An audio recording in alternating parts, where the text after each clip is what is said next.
Assalamualaikum warahmatullahi wabarakatuh. Di sini kita akan mempelajari materi medan magnet. Halo sobat, sudah siapkah sobat belajar mengenai medan magnet? Tentunya sudah siap ya.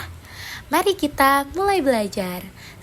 Tujuan pembelajaran, peserta didik mampu menyelidiki prinsip gaya Lorentz dengan percobaan sederhana secara tepat. Untuk itu, mari kita perhatikan fenomena berikut. Kereta maglev. Kereta maglev singkatan dari Magnetically Levitated Trains.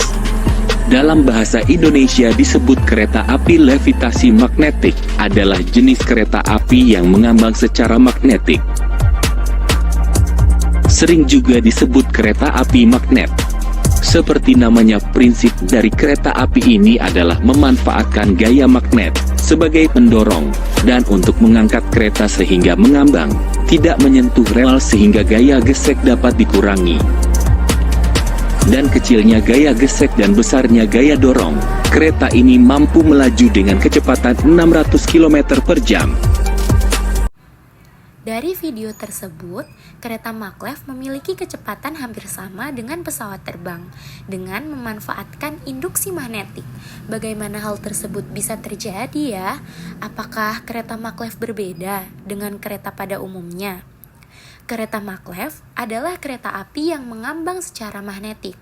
Kereta ini memanfaatkan gaya angkat magnetik pada relnya sehingga terangkat sedikit ke atas.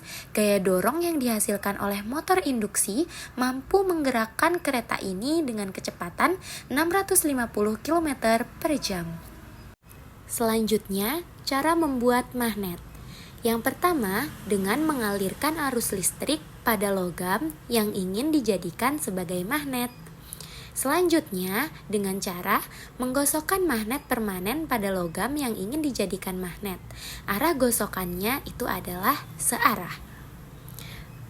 Cara yang terakhir dengan induksi, yaitu dengan mendekatkan magnet permanen pada logam yang ingin dijadikan sebagai magnet. Materi selanjutnya mengenai induksi magnetik.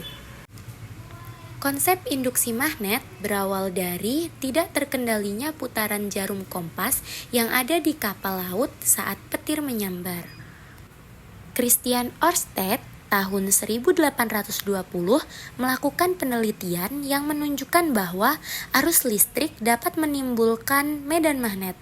Caranya dengan mengamati pergerakan jarum kompas saat diletakkan di dekat kabel yang dialiri oleh arus listrik. Percobaan ini kemudian dikenal dengan percobaan Ørsted. Kaidah tangan kanan. Kaidah tangan kanan untuk kawat lurus berarus. Arah medan magnet dan arah arus dapat ditunjukkan dengan menggunakan kaidah tangan kanan. Arus listrik ditunjukkan dengan huruf I dan medan magnet ditunjukkan dengan huruf B. Selanjutnya, konsep gaya Lorentz. Konsep gaya Lorentz dinyatakan dengan kaidah tangan kanan memiliki rumus sebagai berikut. F sama dengan B kali I kali L, dengan F merupakan gaya Lorentz yaitu dengan satuan Newton, B adalah medan magnet dengan satuan Tesla, I adalah kuat arus listrik dengan satuan ampere, dan L merupakan panjang kawat berarus yang masuk ke dalam medan magnet dengan satuan meter. Agar sobat lebih paham, mari kita perhatikan contoh soal sebagai berikut. Seutas kawat yang panjangnya 2 meter dialiri arus listrik sebesar 50 ampere. Kemudian kawat diletakkan dalam medan magnet homogen 0,03 Tesla yang membentuk sudut 30 derajat terhadap kawat. Tentukan besarnya gaya Lorentz yang dialami oleh kawat. Nah, kita tuliskan terlebih dahulu yang telah kita ketahui ya teman-teman. Jadi panjangnya di sini 2 meter, berarti L sama dengan 2 meter. Nah, selanjutnya arus listrik di sini I berarti 50 ampere dan kemudian B di sini 0,03 Tesla. Membentuk sudut 30 derajat, berarti sudut 30 derajat ini sebagai alfanya ya teman-teman. Alfa sama dengan 30 derajat. Nah, yang kita cari apa teman-teman?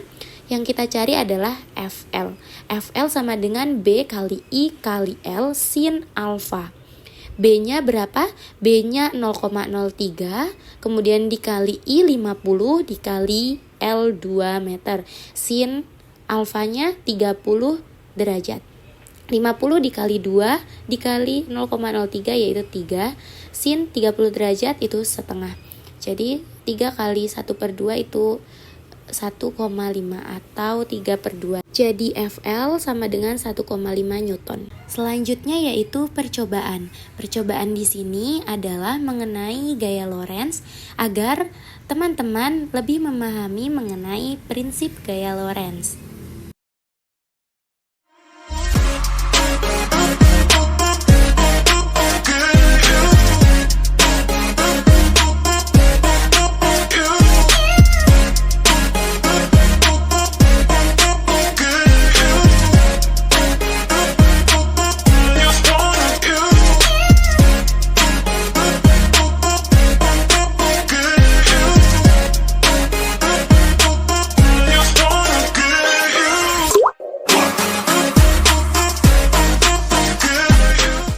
Untuk langkah percobaannya yaitu yang pertama menyusun rangkaian, yang kedua adalah menentukan jarak magnet dari kawat berarus.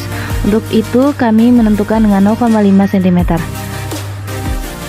Untuk langkah yang ketiga adalah menghubungkan kabel penghubung dari sumber arus ke digital multimeter. Untuk digital multimeter sendiri yang ditunjukkan untuk nilai amperemeter atau bisa juga dengan amperemeter.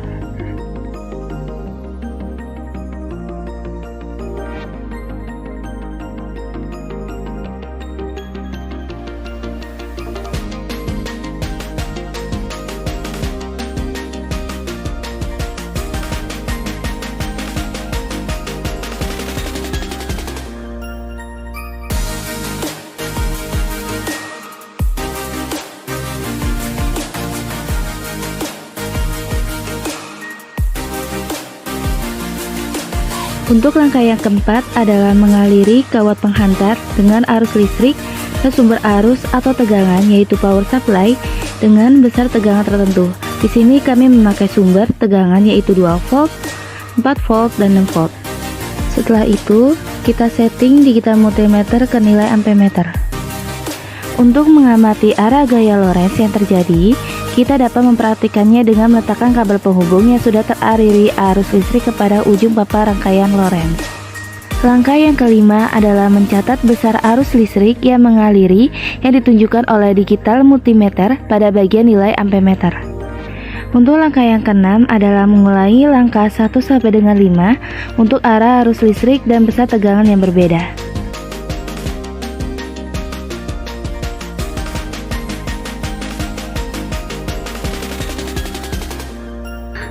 Jika data sudah didapatkan, kalian dapat mematikan sumber arus yaitu power supply dan juga digital multimeter.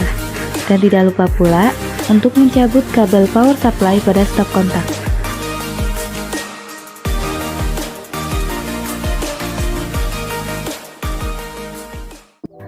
Untuk pada percobaan yang kedua, hampir sama dengan percobaan yang pertama. Hanya saja yang membedakan adalah arah medan magnet. Sehingga arah medan magnet untuk percobaan yang kedua adalah dari arah selatan dan utara.